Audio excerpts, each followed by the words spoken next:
Hey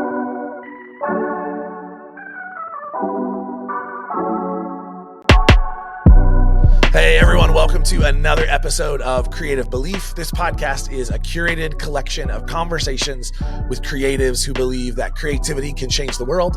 My name is Alex. I get to be one of the co-hosts here, and I'm here with my buddy, my business partner, Josh. Josh, how's it going today, man? Hey man, it's going pretty good. I'm excited to get to talk with Michael a little bit, and just excited to get going. For sure. Yeah, we have an incredible guest on the show as racing fans. Hopefully you've discovered that about Josh and I so far. As racing fans, we're kind of geeking out over the fact that we have Michael Kaltenmark on the show with us. Michael is the Senior Director of Marketing for the Indianapolis Motor Speedway, the greatest race course in the entire world. And before that, Michael spent a long while at Butler University. He had several different roles there, but he got to be the dog guy for Butler Blue, the second and third. And here in Indianapolis, that's a pretty big deal. So Michael, welcome to the show, man. Hey, thanks for having me. This is exciting for me too, to talk with you guys, and certainly respect both of you guys as individuals. And then when I heard you teamed up and created the show and then wanted me to be a part of it, I was kind of over the moon. So I'm happy to be here. Oh man, we appreciate you saying yes to two crazy creatives here in the city. Hey, it's my pleasure. I default to yes. So you knew you had me when you sent the email. I love that. That's awesome. Well, Michael, let's get into it. Let's get talking. We would love to learn a little bit about you. Tell us a little bit of your backstory. Where'd you grow up? When were you kind of first exposed to the world of creativity? Sure thing. I grew up in Wabash, Indiana, youngest of three boys, and my folks still live there. And it was a great place to grow up, frankly. Small community, small farming community. My parents were public school teachers. It's where I spent my formative years. And that's also where I first came in contact with creativity. It's actually a pretty creative town. And that's thanks to some benefactors like the Honeywell family and the Ford family who take a lot of pride in the community and have invested a lot. So we have the Honeywell Center, and some resources like that where we're able to showcase creativity in many different forms, whether that's your traditional art. We think about performing art, all these different avenues and platforms, mediums that sort of come together, and it all happened in my hometown. I feel like, which is maybe rare for rural Indiana, but it was enlightening nonetheless. And then, more specifically, I remember I had an elementary school art teacher, Ellen Stoffer, who I think really made a big impression on me. She's a great artist. She does a lot of work with the Lang Company. So you may have seen some of her country sampler calendars and things like that. She also did murals on walls in Wabash. But we had her, she was just our art teacher. And I really liked her art. And I think that's when I realized I had an eye or an appeal for good art and good creativity. I just wasn't able to reproduce it or produce it myself. And so I didn't quite know what to do with that, but I enjoyed art class, even though I wasn't very good at it. And like I said, I enjoyed the work that Ellen did and what I saw from other artists. And so I knew I had a creative mind, but taking it from here down to my hands or my mouth or whatever was a different story. And so I had to feel that out a little bit. But I think that's where I first came in contact to it, and consciously or subconsciously started to understand that I like that sort of thing, and I understood it, but I wasn't quite sure what to do with it or how I could make it work for me. Yeah, that's awesome. Also, Wabash is a great little town. Josh and I have some friends that live there. And the Honeywell Center, if you don't know, for those listening, has a great little restaurant in the front of it. Yeah, Eugenius. Yeah. Yeah, it's so good. I've been up there. We've had some client work up there and been up there to visit. And also ate at a super sketchy sushi restaurant in like a converted Hardee's. Yes, okay. you did. Yes, Yeah. I did. Ninja or something like that. We've all lived to tell about it too. Yes, we have. Yeah. I didn't know if I would, but man, Wabash, what a place. And that's awesome. No, go for it. I was going to say, I think it's really cool that and I think it's important to point out for people listening, that side of you that took an interest in creativity and didn't get so like distraught on like struggling through it as far as a like, man, I feel like I can't make this work or I can't do this. But understanding that like it's this internal passion or this internal gift or this internal thing inside of you that you started to really see that was kind of coming like alive inside of you, right? Like you're like, there's something here. I don't know that I feel good about my gifts as far as maybe executing or like carrying those things out, but I love this. And I think that's a huge thing to understand in all of us, that like, and that creativity comes out in all of us in different ways too, right? Like you're still a creative person. It may not look like, the person next to you that is doing something creative, but in the whole thought and the whole process for you is this creative being and allowing that to really flow through you, and developing your understanding and your skills within that. So, like you said, you felt like you had an eye for that. And it's like, that's very important. A huge part of the process of creativity and developing things is like, does this look right? Is this making sense? All of that. And so we each kind of have those parts, of the process that we're good at, and other parts we're not good at. And that's where I think it's important to, you surround yourself with other creatives, you surround yourself with a good team, and you really execute something that, is a killer project. It's so true. I mean, I think back when I was 8, 9, 10, 11, 12 years old, and, I wasn't unlike a lot of kids. I played sports. And so I certainly loved, Michael Jordan and Bo Jackson. So, and the Chicago Cubs. And so it wasn't that I didn't have sports posters on my wall. I did. I was maybe a little bit more picky or choosy about which sports posters I had that looked cool. Yeah. And my walls were covered with a lot of like ads that I ripped out of Sports Illustrated or Time or Newsweek because they had a look. So to your point, Josh, I could see it. I thought I knew what was cool, or it was cool to me anyway. It spoke to me. I couldn't create it. I didn't have the means to create it, but I could, certainly appreciate it and hang it on my wall. And so, as I reflect back on that, it's like, I had that. I just didn't quite know what to do with it other than display it on my wall and appreciate it. Yeah, for sure. That's good. So then, Michael, talk about how you went from that. You went from this like sense of, I feel creative, I don't know how to do with it, to ending up at the greatest spectacle in racing and being the marketing. Like, that's a big jump. How did you go from one to the other? Yeah, it didn't happen overnight. So what I did find is I had a way with words, and particularly I could communicate well on paper. So I was a decent writer. And, I can think back in high school, like I took one AP course. It was AP English. And that was the only time I was with the AP kids, unless it was band or choir or something else. Otherwise, they took all the other AP courses, and then I went to the regular classes. So I knew I had a gift there. And then that continued to develop in college. And then I'm still developing it. It continues to evolve over time.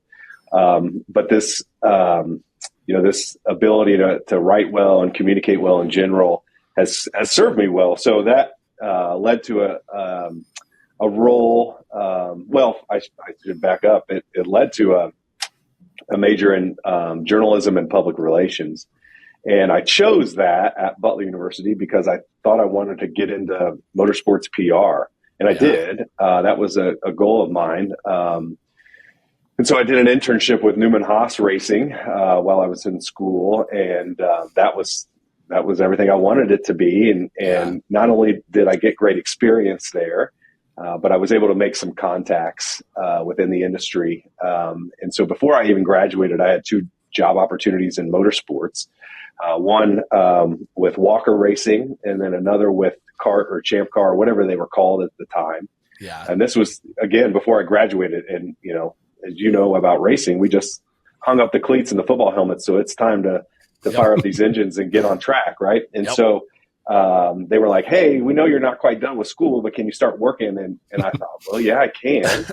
And so I was like, this is it. This is what I wanted to do. And here it is. Yeah. I've got 2 opportunities, not just one. And when you know it, I turned them both down. And I call that a God moment, which I think you guys can appreciate. Yep. I don't know how else to describe it other than that. And, you work so hard to get this one thing, and you feel like the Lord answers your prayers, and then you have 2 opportunities, not just one, and then you turn them both down for no real good reason. Other than you feel like it's a divine calling or direction. And so I put my eggs in the higher ed basket and ended up getting hired at Butler. And interestingly enough, I knew I was passionate about Butler, and I just wanted to work there. And there was a spot open in the development office, so annual giving, fundraising. And I got to tell you, I'm not passionate about asking people for money, although it's a good skill to have. But I felt like it was where I needed to be, and I could hardly explain that. But it was a steady job, and it was at a place I loved, and it was good. And then, circa 2004, Kelly Walker, who worked in our alumni office, announced that she was going to leave the university, and she happened to be the caretaker of Butler Blue the First, and she's going to take the dog with. And I can remember putting my hand up in a meeting, and I said, "Are we going to get another dog, and can I be the guy that takes care of it?" And they said, "Sure." And that was awesome. That was it. Kelly introduced me to the breeder. He's like, "I got a good dog coming," and I picked up Blue the Second, and the rest is sort of history. And with that, that's where I really got to spread my wings. So here we have this mascot, and I felt like this was a huge opportunity and completely underutilized tool for the university. I had a vision in mind. I wanted this dog to be the likes of Handsome Dan at Yale or Uga at Georgia. The only problem is we weren't an Ivy League school, so we didn't have that tradition. And we didn't have big-time SEC Division I football, so we didn't have that tradition. So I wasn't quite sure how we'd get there, but I knew we had an identity issue. We had an awareness problem. And so I got to work on that piece. I'm like, this mascot program is 4 years old. Nobody knows who we are. Nobody knows that the dog's name is Blue or that we have a dog. And then to make matters worse, Trey Mock shows up in Indianapolis and pitches the Colts on a mascot program and names it Blue. So now I've got a real problem.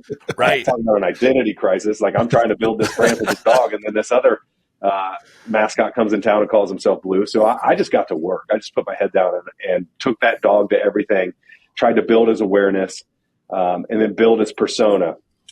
And forgive me for the long-winded answer here. I'm taking you on a journey, but I can remember I had Blue on campus, puppy, young dog, and I'd gotten to know him pretty well at this point. I'd always been a dog lover, had a dog growing up, never had a bulldog. Funny enough, in college, I was like, I'm getting a bulldog one day. And God said, yes, you are. Let's go. And sure enough, that happened. And so I'm getting to know this dog pretty well. And I can remember this couple came up to pet him. And bulldogs, they've got that face that, kind of looks like a perma frown. And we call it resting bulldog face. And they, they can be a little bit aloof at times. And so I can remember they're loving on the dog, and I can tell the dog's enjoying it. And they, they're starting to walk away. And she's like, "Oh, he didn't like me." And I'm like, "He didn't like you? This dog loved that." Like, but he's not a lab, or he's not a retriever. He's not going to knock you down and try to lick you to death. And I thought, okay, people are starting to figure out that this is Blue, that, I'm the guy, I'm the guy in the yellow hat walking around the monkey, right? Like, people are putting it together. When they see the dog, they see me, they see me, they see the dog. They're like, okay, but the dog's still misunderstood. And so that's when I was like, well, I wonder if I can blog for the dog, which kind of tells you about when this was. It was just after the stone tablet. So I started blogging for the dog, and I thought this is either going to be really corny or it's going to work well, because I'm channeling the dog. I'm speaking as if I'm him. And I can remember it was both. It was corny, but it took off, and people loved it. And what I tried to do was give the dog voice, but also have that voice align with sort of the university's identity and values. And this was sort of, strategic brand work before I even realized what I was doing. And it took off. And then, blogging became a gateway drug for, Twitter and Facebook, because shortly after I started the blog, maybe a year or two, those things came into vogue and we adopted those. And I thought, I don't have to spend an hour or two writing a blog post. I can do this in 140 characters. Right. Yeah. And then we were off to the races. So we build this thing, and then, God bless Brad Stevens. He and the team go to 2 Final Fours, and puts us on the map. And here we are talking about it, however many years later. But that's how I kind of evolved into more creative work. Yeah, it was through my ability to write and communicate well, and then that just sort of manifested itself into a bigger enterprise, especially as we think about the mascot program. And then again, that just evolved in my role and responsibilities with the university, and now Indianapolis Motor Speedway, where I get to, oversee the brands and the strategy involved, and all those elements that comprise who we are and what we do. Yeah. And I think that's incredible. Like, it started with you raising your hand, right? Like, so much of that started with saying, like, hey, I think I want to do this. And I think for creatives, there's a lot of risk involved in what we do. And sometimes we just have to bet on ourselves. We have to say, hey, I think I have an idea, and I think I should try it.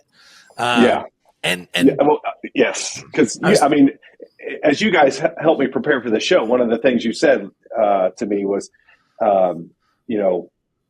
what's one creative myth that you think needs to be busted? And it's that one that says you're either creative or you're not. I don't think that's necessarily true. I think some people happen to be more creative than others, but that doesn't mean anybody can't be creative. But the moral of the story here is, the more confidence you have in yourself, and the more work you put into it, then the more likely you are to come up with a creative solution, period. The end. Mm-hmm. Right. Yeah. And so I was a dumb kid, but I had confidence in myself, and I was willing to work at it. And sure enough, we ended up making the best live mascot program on earth. So, it paid off for sure. Yeah. And it's that, like, Josh and I have talked about this. It's that idea that, like, creativity is really just solving problems. It's creatively coming up with problems. And like you said, we had this identity crisis, and we have this dog. It's got resting bulldog face. Like, how do we make people love this program? Right. And so I think that we overcomplicate creativity because we see these amazing creative expressions, right? We see incredible campaigns and incredible advertising and marketing and these things that companies are creating. But when you boil it down, it's often like a really simple idea to a pretty complex solution that is what takes hold and what really makes these things grow and manifest and become these incredible creative endeavors that we see out in society. Yeah, I think you're exactly right. We do face these complex problems. We get overwhelmed, and we just need to help ourselves get on the other side of that. So, we need to ask ourselves, well, what's the end game? What does success look like? What does our audience want from us? Yep. And if we can solve for that, chances are it takes all the complexity out of it. We just get busy doing at that point. Yes. Yeah. Absolutely. So good. So Michael, you do work at a place that Josh and I love. We essentially dedicate, we live like 5-10 minutes away. We dedicate our lives there. It feels like holy ground when we walk on the grounds of the Indianapolis Motor Speedway, right? And you're doing a lot of that same thing now. You're really helping a storied brand, a historic 100-plus-year-old entity, tell the story of not only the greatest spectacle in racing in the Indianapolis 500, but also in every single event that comes through that place and is always world-class, top-notch, best experience in motorsports. Talk about a little bit of your thought and process as you guys are entering a new Indy 500 season, a new Brickyard season, a new racing season, whatever it is. How are you continually retelling the story of such a historic landmark in not just Indianapolis, but in the world of motorsport? Yeah, well, first, it's about understanding our brand and our identity. Like, we got to know exactly who we are. You said it really well, by the way, Alex. So I'll send you a check in the mail. Great. In fact, you can just come work for me. You seem to have it down. Let's do it. So we've got to know that. We've got to be able to talk the talk and then walk the walk. And so when I got here, obviously I'm like you guys. I'm a big fan of this place, and I love it so much, and I'm passionate about it. So when I first got here, I thought, we've got a good thing going, obviously, extremely strong brand. But let's see how strong it really is when I, pull back the curtain. And it needed a little work.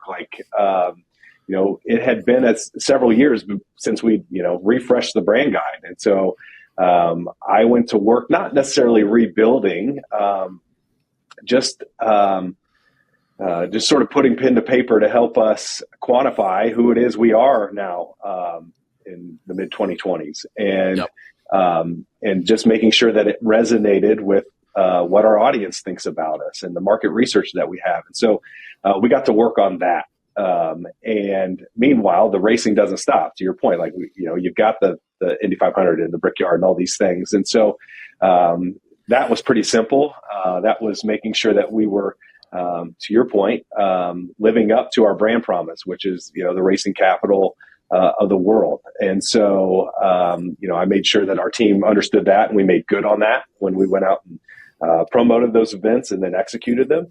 But again, all the while, I was trying to make sure that our Indianapolis Motor Speedway brand, that more global brand, was firm and in a good spot. We're there now. So we understand our narratives and our sort of messaging pillars and what makes us unique compared to other racetracks or even other entertainment venues and sporting venues. And so that was important because if you don't know who you are, then you don't know where you're going and can't be all things to all people. And so it was helpful to sort of put a flag in the ground and say, this is IMS and this is who we are. So we did that work. And now, as you think about the Indy 500, that helps us present and position that race even stronger. So it's like, hey, we're this, and we also hold this incredible event. It's the greatest spectacle in racing. That's the brand promise for that. And so now we've got to make good on that. And so what does that mean? And so we had to identify our messaging pillars there as well. And so, what makes this event unique, and what do we want to say about it? And right now, we're at an incredible moment in time for both the Indianapolis 500 and the IndyCar series. And so what's that mean? And how do we quantify that, capture that, talk about it? So for the Indy 500, we have incredible momentum. You think about when I got here 3 years ago, we were coming off COVID, and we thought, are people going to come back? And what's this going to look like? And they did. Numbers in 2022 went up.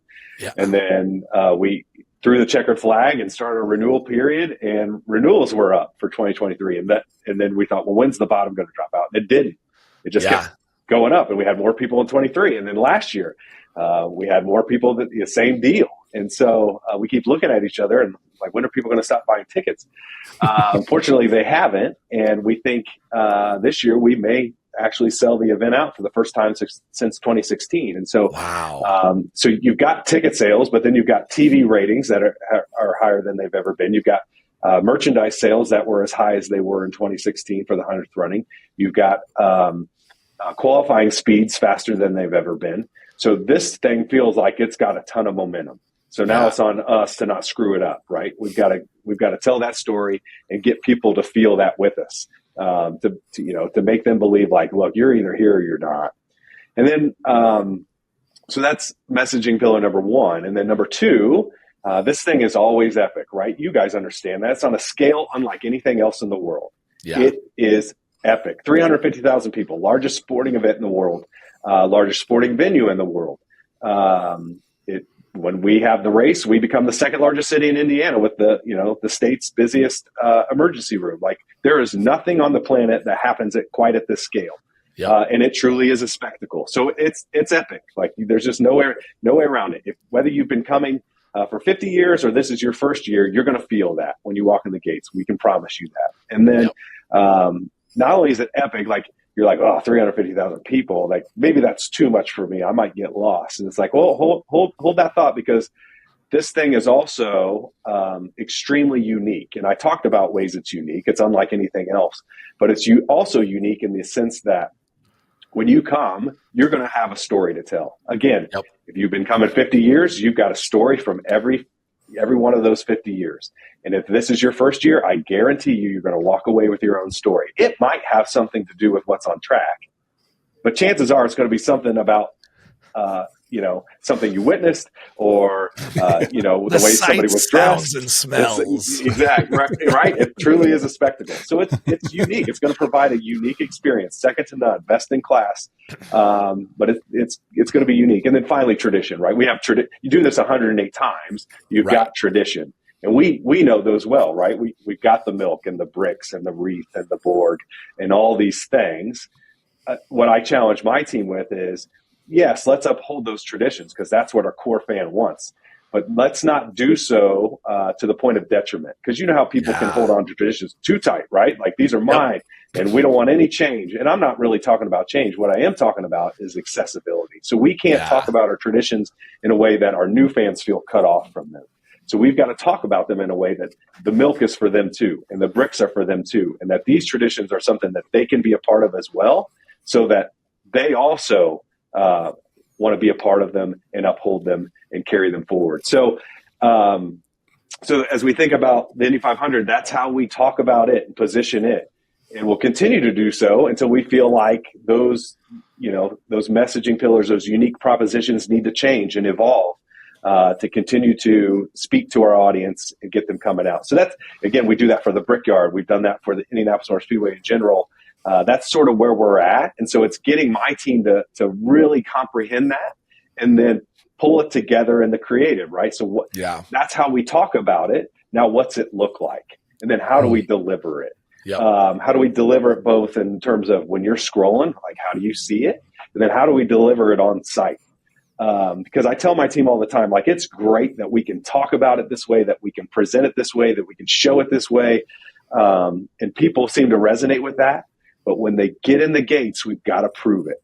And I don't care if you're a graphic designer or if you're the senior director of marketing or you're the head of operations. Like, I don't care what your role is, on race day or dates where we're opening the gates.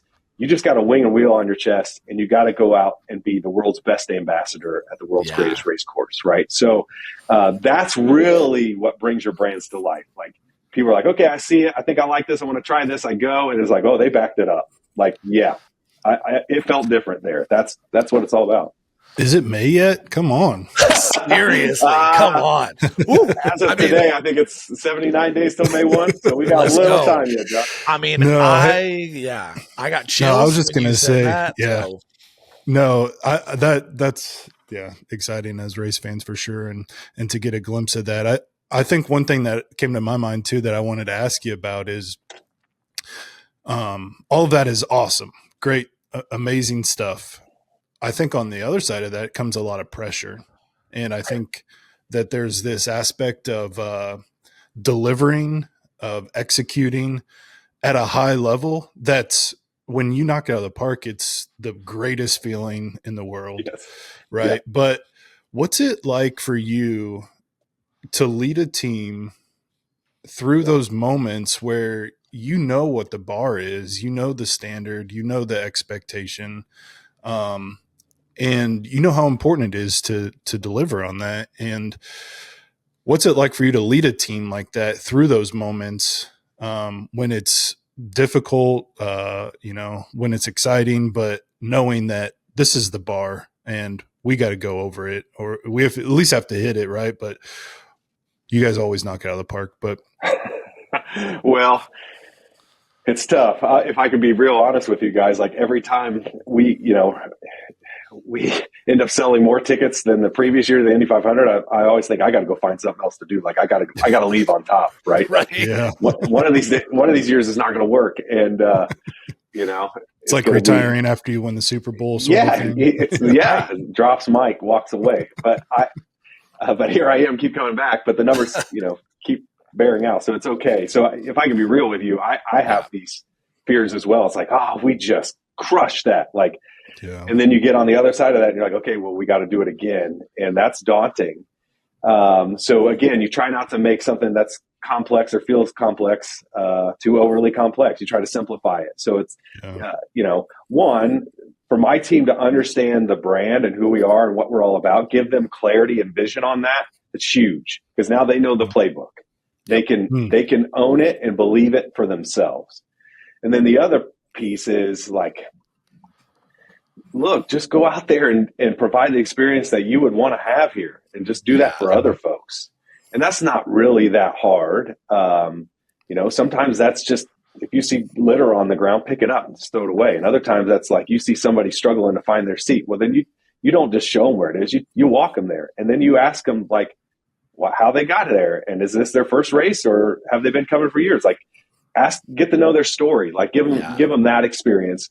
Yeah. Jesse Cole, who owns and runs Savannah Bananas, I was following his feeds, and they just kicked off their 2025 World Tour, and he had a sit down with his staff and his team, and just before the season got started, and they published that, they posted that on social, and basically he told them, he's like, look, the bar is here, and we all know that, and I want bar raisers. So let's just keep raising the bar. But a good idea is a good idea, and you don't need my permission to go and do that.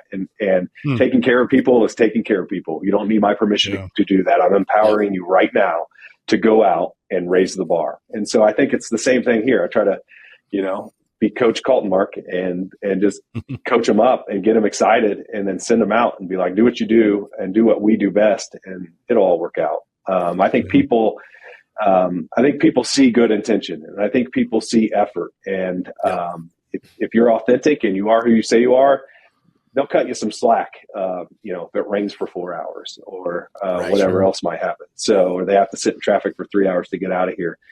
If you show that you're putting in the effort and you care about them, and you're trying to make this the best possible experience you have, people get that, and they appreciate it for what it is.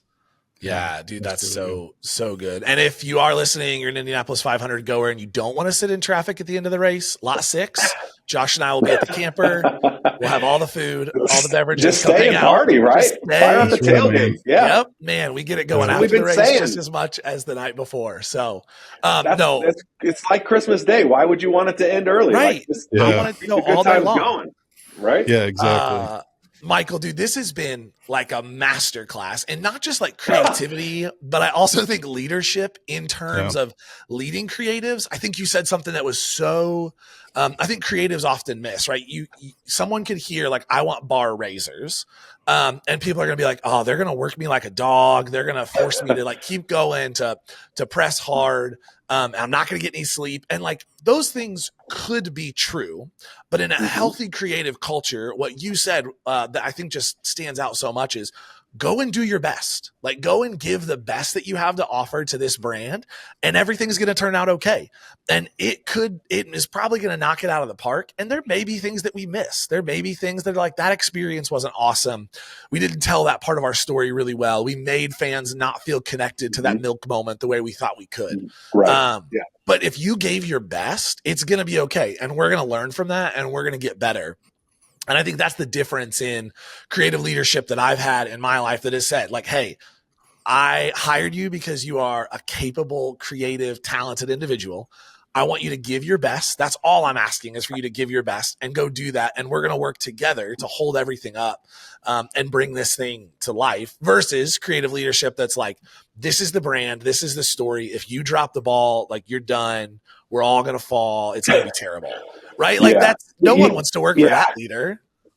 Right. But you got to give them the brand and the story, and give them the vision so that they can perform their best. And there's, it's a fine line, but like, I don't do this in a vacuum. Like I'm a collaborator at heart. And so my creatives and my designers are at the table providing input. And so it's a shared vision, and the brand is shared.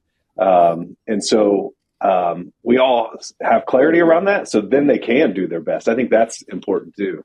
Yeah, absolutely. That's such a critical component of creativity, is that we do this together, regardless of title, regardless of where you're at in the organization, right? You have opportunities to come together and share ideas.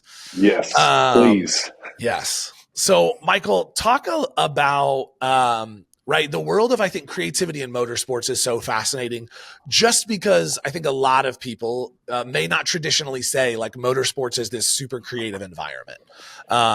And I would wrestle all of them to the ground and argue with them about that. But talk about where you see the world of like creative and creativity and the world of motorsports going in the next few years, because I think the Indianapolis Motor Speedway, the IndyCar series are really redefining what a lot of that looks like. There are incredible things on the horizon for both the Speedway and the IndyCar series. Where do you see that creativity going and how you guys tell the story and create unique experiences for fans in the next few years? Yeah, that's a great question. And I don't know that I have a crystal ball. If I do, it's pretty dusty. But I'm seeing some things in the marketplace. And I think you're right, Alex. I think IndyCar in particular has a huge opportunity to push the envelope, especially with a new partner, broadcast partner in Fox. Yep. I think we may even see some of that this season as we think about, the cars, the competition, and then matching that with creativity to help tell the story and present the data and the information to the viewer. That's going to get really interesting. Racing, I think, is an incredible creative breeding ground. Look at what 2311 is doing on the NASCAR side. I mean, they're not just swapping out partner liveries every week. They're putting some thought into those liveries to the point where it's like you see them, and I don't really have any affiliation with that team. I think it's cool that Michael Jordan's a co-owner, but boy, those car liveries, I'm like, I want that diecast. Like that looks awesome. So I think, it's as simple as the liveries, and then it's as complex as real-time data and creativity and matching that together to help, tell the story of the race. And then you add AI into the equation. And it's like, what's that going to allow us to do? What capabilities will that provide us if we can harness some of that and tell the story? I think what it all boils down to for me, and where I see, sort of the future of creativity is how do we connect it from a human-centric standpoint? Like, you can't feel 2.5 G's in the corner, and you can't feel, getting your head back in the seat when I pull out of the pits. So how do we convey that? And how do we not just show you speed, but make you feel it or understand it or appreciate it? And so, I think the more we can connect the human experience to it, then that's the secret sauce. That's what helps us grow. I think that's the future. I know I'm certainly trying to do it on the Indianapolis Motor Speedway side, which is different than the competition side, right? Like I host events, I host experiences. So, I'm all the time thinking about, critical thinking, empathy, storytelling. These are the sorts of elements that I think will win the day if I can make that connection with people. And then the challenge for me is I've got a core audience who gets it. So I just have to awaken it in them. I just gotta get them to the point where Alex was. It's like, I stir something up and they're like, oh my gosh, is it May yet? Easy, done. We can do that. But then I've got to do it for, the person that's never been maybe they're, a bucket list sporting event attendee, and they just haven't got to Indy yet, or they're entertainment seekers or what have you. I've got to, not just pique their interest, but then get them to feel it in a way to be like, well, why haven't I done this? I need to go do this. Or I'm a square. So I think that's the future. Like, we've got all this technology and all this cool art and all that's evolving, and that's going to keep happening. Awesome. But fundamentally, how do we, focus in on that human-centric piece? Because that's the secret sauce. That's what's going to win the day. Absolutely. Yeah, and that's the thing I think that's never going to go away in creativity. We've talked about AI with lots of our guests so far. And that's the thing that's never, like, it will never fully be able to replace, is that human-centric, real-life connection. Right. And so I love that approach of, like, let's embrace the technology, let's embrace the incredible expression and creative expansion. But how do we connect with the individual and make that moment something that they never forget and keeps them coming back, and then turns them into a brand ambassador for us, right? That they're telling all their friends, you got to get to this thing. You got to get to this place. Cause it'll change the way you view racing. It'll change the way you experience any other event, right? Like this will be Indy 500 24 for me, 24 or 25. Love that. Yes. Love it. It is the standard in which I set all events against, because I've been to so many of them and they have been absolutely incredible. And so any concert, any experience, any other race that I go to, like, that's the bar and the standard, because of that human centric element that is woven throughout the entire experience, from Thursday night pulling in the camper at the Indianapolis 500 to leaving the race on Sunday to coming to the greatest racetrack in the world to watch the solar eclipse with a bunch of people laying down on the track. Wasn't that amazing? Wild. That was awesome. I was losing my mind that day. Yeah, and so, like, there's just that human element that you guys do a really great job of inviting people in to the history and the story of such a special place. Thank you. And it's not easy to do, right? When you fill a place with 350,000 people, you think, well, this is just going to be chaos. And then you hear them all do nothing, right? Goes completely silent for tasks, even the snake pit.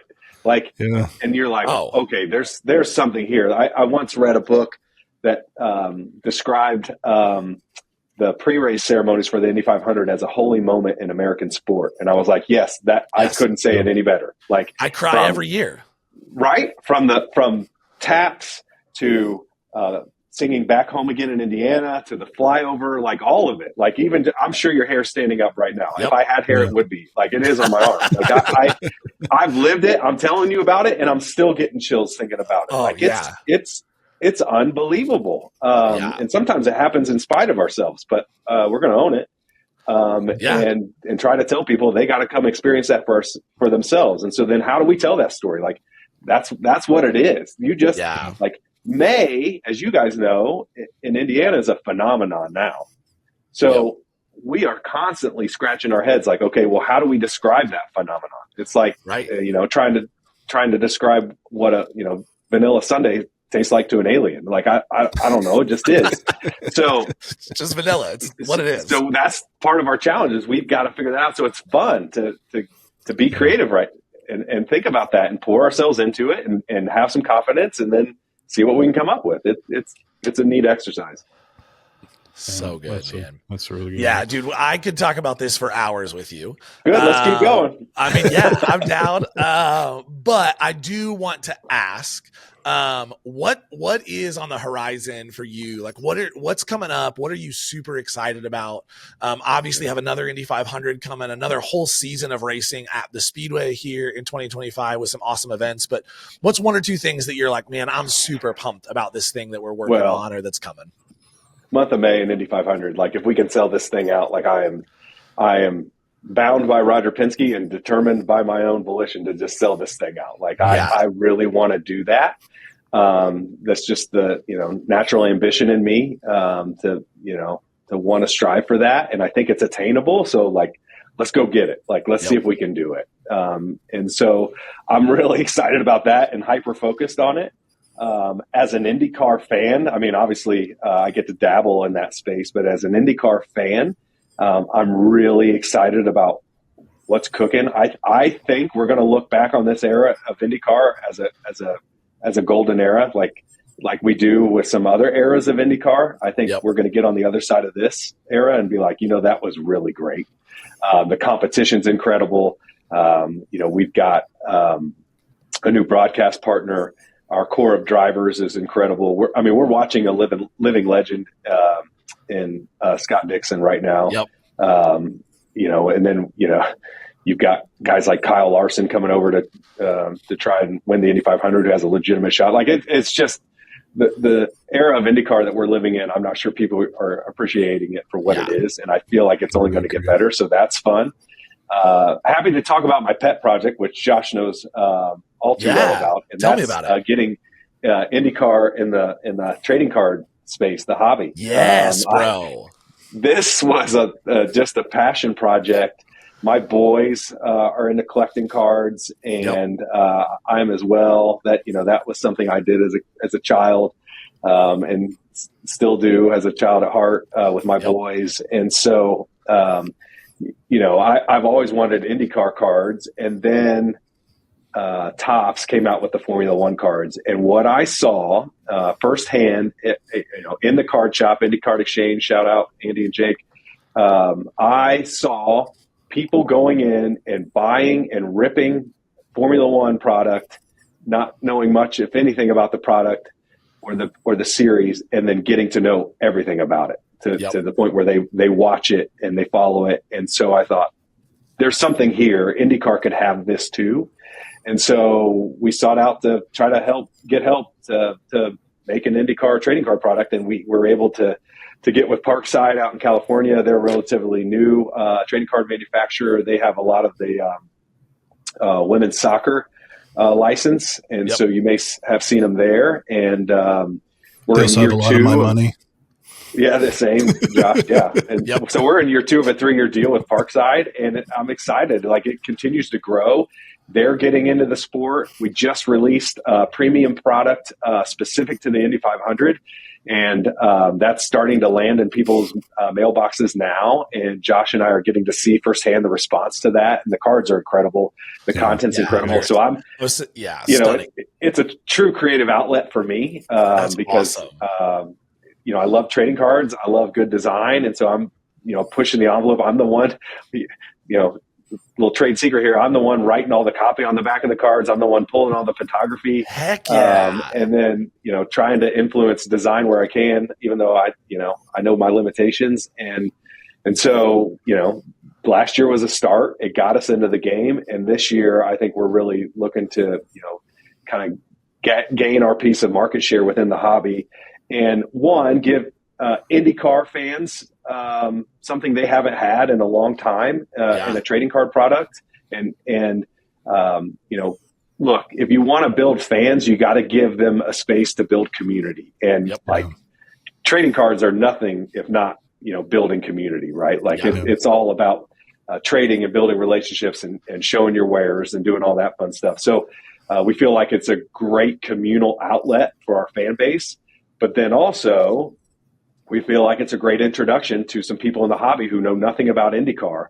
Yeah. And so this gets them familiar with our driver core and our product, and hopefully gets them tuning into Fox every race weekend to see, if the value of their Joseph Newgarden's going up or down. Right. So it's pretty cool. And it's what I find myself doing, laying in bed with a laptop, before I got to shut out the lights, but it's fun. And that's one thing secretly I'm super geeked about and enjoying growing. Same. Yeah. Josh, do you have any cards with you at your desk right now? Are they are right over there. Trust me, Michael knows what I have in my collection. We've dealt. I usually hit him up and see if he has any Ed Carpenters I can buy. Yeah. Nice. My favorite trading card story is Josh. Last year at the Indy 500, we were hanging out. My son was there. And my son has gotten super into the trading cards, thanks primarily to Josh.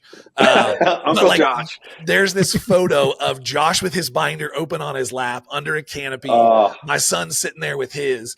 And my favorite part is the photo's super sweet. But a couple minutes after the photo was taken, my son was like, yeah, I'm kind of bored of this now. And Josh looked so sad when he walked away, and he was just the most heartbroken kid. But I think it is such an incredible endeavor because it does span generation, right? My 8-year-old is crazy into it constantly. Hey, when can we get some new cards? And you've got someone like Josh who's super into it, dedicated. You've got generations of fans, like you said, who can now find community around something around their sport, whether it's their first exposure to it or a thing they've been around a long time, that are finding community, swapping stories. And that's that power of brand and storytelling and finding new Yeah. ways to bring people together around the same idea. That's exactly it. And you can't underestimate it. Like, I think when I started talking about trading cards a couple years ago, my colleagues thought I was insane. Like, they're just like, trading cards? Like, that's what we used to put in the spokes of our bike tires. Like, that's still a thing? And I was like, it is still a thing. It's a very lucrative hobby. It's one that we should be in because our competitors are. And so I had to, kind of sell that. And then they were like, sure, Kaltenmark, go off and do your pet project, whatever. And, and so I did. And you leave me to my own devices, I'll get you a live mascot program and some trading cards to go with it. But, let's go. I did it. And, it was one of our top 5 best-selling products last year. And so I think after that, people were like, okay, Kaltenmark's onto something with these trading cards. keep going. So here we are. Dude, so I love you just awesome. can't underestimate what, so what you may perceive as sort of grassroots, what that can do for your brand or for whatever it is you're trying to achieve. Like, keep it simple. Like, that's where the people are. That's how they want to engage with you. So give them that opportunity, right? Yeah. And again, there's just something so nostalgic about it. And it's ephemera for days. Yeah. Right. Yeah. And there's just something so nostalgic about motorsports, about IMS, just in general, that it just feels like such a natural fit, right? And to be able to share stories and build community within that has been just really cool, as one that has been doing that. So I love that you guys appreciate love it. You're my audience, so thank you. Thanks for investing early. Appreciate you guys. Yeah, you're welcome, man. And again, like, it's just that story of believe in yourself, put in the work, and take the risk. Right? Like, do those things. And you've got multiple stories of how those 3 simple things that we can all do have produced some incredible brand experiences that have ultimately, like, I would say, redefined sports marketing and sports brand development. That's generous. In a variety of ways. So, Michael, dude, this is incredible. Thank you so much for saying yes. Thanks for being inclined to say yes always, and hanging out with us, chatting about creativity, racing, motorsport. This has been such a fun conversation. Well, guys, the pleasure was all mine. And thanks to you for starting this podcast, because it's really cool. And, I'm your biggest fan now, and I'm excited to listen in to all the episodes and learn something for myself. So thanks for getting this going and having the confidence and the hard work to bring it to fruition. I have a feeling it's going to turn into something really great. And thanks for asking me to be a part of it. I appreciate Absolutely, man. Thank you. And thank you to all of you for tuning in to another episode of Creative Belief. We really do hope that this podcast has reminded you that you were made to create incredible things. We would love for you to subscribe to the podcast. You can find us on Apple Podcasts, Spotify, and YouTube. You can also follow what's going on at Creator Studio, our brand studio that produces this podcast, on Instagram. That's at Creator Studio, at CRTR Studio. Michael, thank you. We cannot wait for this year's Indy 500 for this season at IMS. And Amen. we will see you at the track. Buy tickets if you haven't yet, guys. Yes, come on. sell this thing out. Let's go. Join us. Let's Josh go. Now, show you the ropes. All right, we'll see you there. All right, see you, man.